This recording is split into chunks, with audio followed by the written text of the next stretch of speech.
Hey everyone, welcome back to the Martine's Musings podcast. I'm your host, Martine Felton, and today I have with me Terri Kozlowski, author, certified coach, and podcast host. Welcome, Terri. Thank you very much, Martine. I'm happy to be here. So, how are you doing today? I'm doing great. Yes, good. I was reading your book last night, catching up. Well, thank you. For our interview today, and I really liked it, although I didn't finish, but I got really close to the middle. Okay. Yes. You've gotten the gist of the trauma. So now you're starting the recovery process. Yes, exactly. And so tell us a little bit about your book. What's the title and a little bit about that? The title is Raven Transcending Fear. It is a teaching memoir about my childhood trauma and how I overcame it. So it was something that I was never, ever, ever, ever going to write, and had no intention of ever doing it, despite the fact that over the past 30 years, I've had lots of people ask me about writing my story. And in the 2018, I became pregnant with the book. It was the year I also turned 50. And I think that it was, for me, a pivotal point for me to understand that I am at a place where it wasn't about recovery anymore. It was about being on the other side of the healing journey. And it literally, I did not have an outline, nothing. All the things that you're supposed to do to write a book, I did not do. So you can get a book published and not do all the right things. But it literally was downloaded. I believe it was divinely inspired. And I just sat down, and 9 months later, I had a very rough draft of a book, and it took me longer to edit it than it actually did to write it.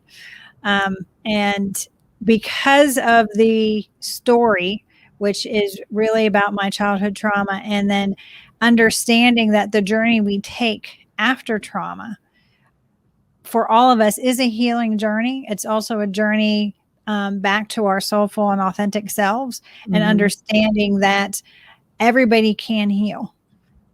That's the goal. If you've been through a trauma, the idea is that you are supposed to heal from it.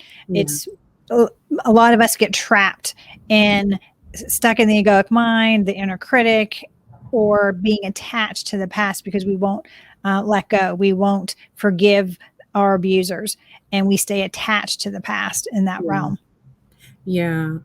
Sort of like being, another way of saying it is being like trapped in the trauma. But when I think that when you look at it that way from your perspective, it's easier to heal and get past, because once you realize that that trauma was part of the reason why you're here.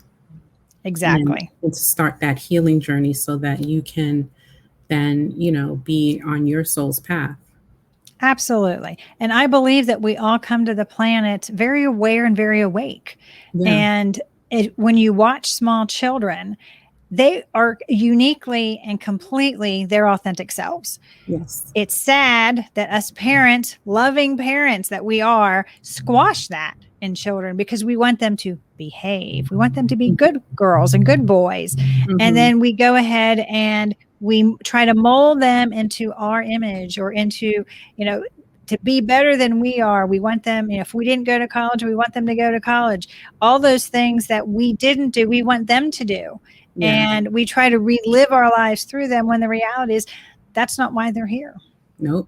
Because they chose us. Correct. They, they chose us as their parents for whatever reason that might have been. Exactly. Why my daughters chose me, but they chose us. So it's up to us to actually let them be their most authentic self, but it doesn't really happen that way. And I feel like that's the whole part of, I noticed that you called Earth School in your book. I really like that. Tell me about where that term came from for you. I really think that our souls are something that never dies. I think that our souls are something that for us to learn, our souls can't learn in the heavenly realms. It has to come to earth school to learn and to have experiences, because in the heavenly realm, we're perfect. We know those experiences that we've had, and we desire to have more experiences. But for us to keep coming back, there has to be something greater that our soul wants to expand upon and wants to learn. So for those of us that come back and have a lot of trauma in our lives, it's something that we're wanting to experience and we're wanting to heal from, and we're wanting to make this journey so that our soul grows and expands in a way that it could never do anywhere else but through the trauma. Agreed. So we spoke about earlier, well, the first time we met, we spoke about the rediscovering of who we are. And how did you, through your process, through your journey in trauma, how did you rediscover who you really are right now? So, because I believe we all come here very awake and aware, and that gets squashed. And then we go through the peer pressure and teenage years, and we have to conform because we want to be accepted by our peers. We want to be loved by our families. And we put on masks and armor and all these things, labels that other people give us. I'm a wife, so I have to act a certain way. All these things that we think that we're supposed to be. And the reality is that's not at all who we authentically are. Who we authentically are is when all those labels, masks, and armor are stripped away, and we react and respond to things from a soulful place. Right. And through my recovery, as I was peeling off the masks and the layers and understanding that my, what I call the thorny blanket, when I was trying to get rid of it. And the thorny blanket is an analogy that I have that we use, that when you have had trauma, you wrap yourself up in this little cocoon. And what you don't realize is that some of the defense mechanisms that were put in place to help you when I was 10, 11, 12, 13, 14, 15 years old, when I'm 40, are not helping me anymore. Me reacting from a mindset of a 12-year-old is wrong when I'm 40. Yes. And we don't ever upgrade our thought patterns and our belief systems. We carry them on from our childhood. And me removing the thorny blanket was me finally saying, and I've tried several times, and in the book I talk about the thorny blanket. I tried several times to take it off. And when I started taking it off, what happened was there was new pain. And we don't like pain. Pain is yucky. But for us to heal, just like if you have cut your finger, there's pain when you first cut it, but there's also tingling in the healing process as it scabs over. So there is other feelings that happen when you are healing. And those of us who've had trauma and are trying to heal from the trauma don't realize that strange feeling that we think is pain really is the healing process occurring. So as I was taking off the thorny blanket, I had little, wounds, and I was oozing in some places, and, somebody would come up and try to, console me and rub my back, and I'm, ouch, that hurts, because you're touching an open scab, that, a wound that hasn't healed right. And us being able to walk through that and pull all of that away and find out who we authentically are. And most of us, I think that's what a midlife crisis is. Yeah. I think that midlife crises are people realizing that they are tired of wearing the masks and armor and not being their authentic selves. And they go to great extremes to change their life, when the reality is, if they just stripped away all those things that they had put on, all those labels that we have gathered up over the years, and say, you know what? I am a wife. That doesn't mean I have to act like anything. I am a mother. That doesn't mean I have to act in any specific way. I just need to be myself. And as I become my true authentic self, my mothering will change. Any relationship I have is going to change and get better, because it's coming from an authentic place instead of being out of obligation because I'm the mother. And there's things that we think that we have to do because of whatever that label is that we're currently wearing.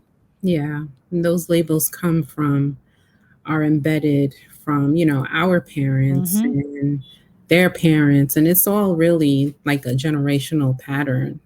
And Correct. yeah, we in your book, I felt like there was a generational pattern.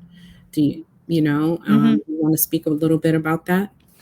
My mother was sexually abused. Mm-hmm. She had been raped twice in her lifetime.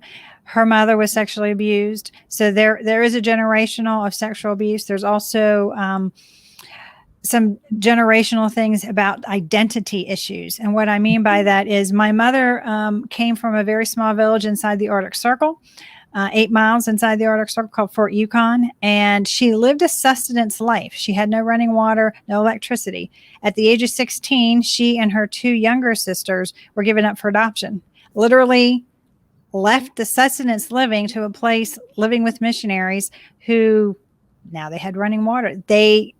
But also all of who they were, all their indigenous qualities was taken away. They were given white girl dresses and, told not to speak their language and try to conform into this, Christian environment. Right. And so who they authentically were ripped away. And soon after that, my mother started drinking, and that was start of her decline into alcoholism and drug abuse. So I understand where my mother came from and how she ended up the way she did. And at the same time, in my growing up and in my becoming a parent, I understood that I had codependency behaviors that my mother had, but I also then added to them and that I needed to deal with. So I did not pass on those limiting beliefs and those patterns of behavior to my children. And when we take a hold and take responsibility for those generational patterns of behavior, those limiting beliefs that were passed down to us, and take a hold and say, okay, is this true for me? And if we say, well, it's not. I have never had a bad experience with an African-American man, so why should I be afraid of one? Right. Yeah. So because of that, and when we watch television and we see stereotypes that we keep watching over and over and over again, we see things on the news over and over and over again, our ego takes that and says, well, we saw it here and we saw it there. Maybe there's something to this. I have not had any negative experiences with any people of color. I had one negative experience with a white guy. So I technically should be afraid because of that one experience, but that's not how the egoic mind works. And we have to be very careful what we allow in so that and then if we do allow things in, really, are they true for us? And when we take a hold of our beliefs and alter them, it is the greatest act of love that we can give our children, because we are not passing on that negativity. We're not passing on those things that actually weren't serving us and weren't part of who we authentically were, but that we carried and brought on because of who our parents were. Yeah. Why do you think your mom's anger or was so focused on you? Did you work through that? I was the eldest and she was the eldest. So also, I think when you look at pictures of us, I am the spitting image of my mother. We except for the blue eyes. She had thicker hair than I did, and she had brown eyes. My sister has her coloring, but I have the rounder face. I have the more almond shaped eyes. I just look, and when you look at us as children, you can't tell the difference between my mother and me when we were little, or my granddaughter and me and my mother. It's the same face when we were all little. So I think when she saw me, she saw herself. And so part of that was just a reflection back to her. Right. That's very, very interesting. So what, with your book, the work that you do, the work that you do and your book, how are you doing anything or using your experiences to kind of pay it forward and work with other people? How do you use that in your coaching? Absolutely. So I believe that one of the healing steps that we all must take, and one of those things that help us release the past, is to serve others and to take our experiences and help others so they don't have to go through all the different things I went through to heal. I can be that bridge to keep you from going into the pit of despair that I suffered through for over 25 years. I can help you build a bridge to the other side in a much faster, easier way. And it's just about mindset shifts and understanding a different perspective and looking at where are you reacting out of fear or are you responding out of love? And when you make those small adjustments, huge things happen, because now you are taking control and being responsible for your life instead of blaming and judging the past and having the past have any impact on your present or your future. Yeah. Agreed. It's conscious manifesting. Absolutely. Yeah. There was a quote in your book that I wrote down that I wanted you to talk about. It said, God always provides support. Our part is to notice. And I was like, ding! I had to write that down. Okay. So this was written in the book. When we got to New Mexico, my mother was picking us up and she had a friend with her. His name was Alan. I don't know his last name. And Alan was a nuclear physicist, worked at Los Alamos. So he was a very intelligent man. He and my mother had a relationship at some point, but at this point, he had nothing to do with her. Again, she's an alcoholic. So I think that was where he drew the line. But he agreed to come pick us up and took us out to dinner to a very fancy restaurant on the top of the tram in Albuquerque, and had a lovely, lovely time. He takes us to my mother's efficiency weekly paid apartment and drops us off. And after he gets the luggage in, he turns to me and hands me his business card. And he says, if you need anything at all, you call me. And I said, thank you. I'm 11 years old. I don't know what to do with the business card, but for some reason I kept it. I kept it in a safe place. And then after everything occurred and all hell broke loose, and now I'm trying to figure out how to get home, I'm on the phone call with my dad, and he's asked me, he says, do you have a way to get to the airport? Because the people that I was with making this phone call did not have a car. Right. And my mother didn't have a car. And I said, I immediately thought of Alan. I said, yes, I have a ride. And he says, are you sure? I said, I'm sure I have a ride. And my next call was to Alan. I told him that my mother had kicked us out. We were abandoned on the streets of Albuquerque, New Mexico, and I needed a ride to the airport. He got the address of where I was. He told me what time he would be there. And by God, he was there the next morning. Exactly. He made sure he walked us onto the airplane and made sure we were seated. I've never seen or heard from that man again. He absolutely, positively was a divine person in my life that God had placed at that time. I just had to notice. Yes. And when we recognize those strangers who have such a great impact on our life and thank Spirit for them, more of those type of people come into our lives. Yeah. That's like a soul contract type thing. You know what I mean? Absolutely. Absolutely. Yes. He was supposed to do that for you, that you and your sister that day. That's amazing. Your story is really, really amazing. So what are you planning to write more books, or what's ahead for you in terms of writing? Actually, if you had asked me this a couple of weeks ago, I would have said no. But now I've had a change. I had recently gone to New Mexico, which is, of course, the place of my trauma occurred, and realized that I was completely healed and on the other side of the trauma. Good. And I have the Soul Solution podcast that airs on the 13th of July, talks about that and understanding what that is. And when I wrote that piece, I realized that a second book was was being birthed in the process. And it will be called Soul Solutions, like the podcast. And it will cover the understanding that all of us can be healed, and it's our soul's journey to be healed.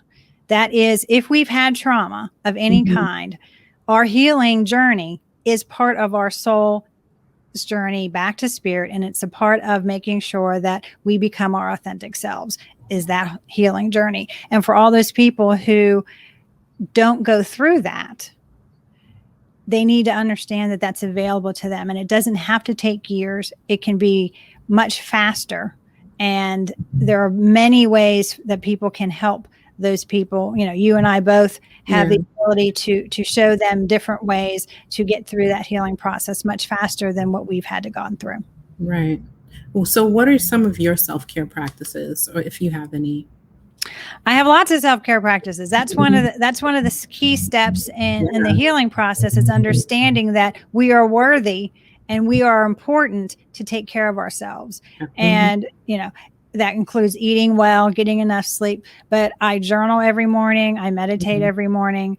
I paint, because that is part of my play activity, that creative process. Me too. I love painting. I love it. And it's through painting that I realized the painting happened before the book happened. That started that creative process going, so that I would be able to create more. And, you know, I write every week. I put a blog out every week that turns into the podcast and YouTube channel. So all of that is based on the fact that I have kept that creative aspect in my life, and that we all are creative, despite the fact that we get told by many teachers that we're not. And I was actually told by an art teacher I wasn't a good painter, and quit painting for 25 years. Wow. So it's, you know, if you're painting because you enjoy it, I was never painting because I wanted to make a living at painting. Right. And as long as you know where you are going with whatever that creative process is, if you love to write, but you never think that, you know, you're going to write a book or anything, and enjoy your journaling, enjoy writing short stories, have fun with it, and allow yourself that creative aspect. Yeah, because when you start putting pressure on yourself, then it's no longer fun. Correct. My husband is a carver, and he has carved jewelries and he's carved other things, but now he's taking that and is doing inlays. So he made me a feather necklace that has a turquoise inlay in it. And he said to me, you know, he's had several people say, well, can I buy it? And he doesn't want to sell it, because the moment he sells it, it becomes something that then he has to do, versus something that he loves to do. It's exactly. I agree with him. I agree. Yeah. Yeah. So you mentioned your podcast, Soul Solutions. How long have you been podcasting? Tell us a little bit about that. I started podcasting because my son told me that I needed to reach a younger audience, and that the younger audience that he was trying to get me to reach, they don't read blogs, but they will listen to a podcast. So last August, I started a podcast. So I recorded my 51st episode this morning. So I've been doing it for about a year. And he's right. I'm reaching a completely different audience than I am with the blog. And how long have you been podcasting for? What? How long have you been doing it? 1 year. Oh, okay. It's been 1 year. 1 year. It's been 1 year. And so I'm enjoying the process. And since I'm creating the blog, it's just an extension of it that reaches a different audience. Right. That's very interesting. So what would be your final message before we wrap things up here? What do you want people to take away after they read your book? I want them to take away that they are worthy exactly as they are. None of us need to be fixed. We may need to heal, but healing is not fixing. You are not broken. Your trauma did not break you. Right. The healing process is what proves to you that you are stronger than you think you are, because you're still here. Yeah. Remember that you're still here. And the second thing I want them to realize is that when we stay in the why me phase, and a lot of, I know people in their 80s who haven't ever come out of the why me phase. Right. And when we stay there, we stay trapped in the victimhood. And instead, I want you to ask the question, why not? Yep. Why? What now? What now is the next question. So change it from why me to now what? And now what empowers you to take a hold of your present and to move you towards your future.